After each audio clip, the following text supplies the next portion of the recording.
nega taksiga o'tirmadik? Yangi hislarga qarshimisan? Ya'ni Murod sarsilmas odamlar oqimiga qo'shilyapti. Chipta olmaganlar, kim chipta olishga ulgurmadi? Uzr. Ma'ol qaytimi kerak emas. O'zingda qolsin.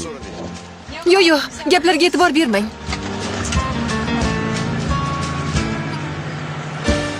Ol. O'rgana boshladim. Tajribasiz degani shuda. O'tir. Nega qarab turibsan? Qarayapman, homiladorlar yo'qmi deb. Meni e'tiborli rafiqam. Sen odatlanmagansan. Bu xususiy mashina emas. U tez to'xtab yuradi. Shuning uchun ham 10 daqiqalik yo'lga 20 daqiqa vaqt ketadi. Ha mayli, bizni shoshadigan yerimiz yo'q. Ya'ni o'rganib oldim deb. Sen bilan har yerga boraman.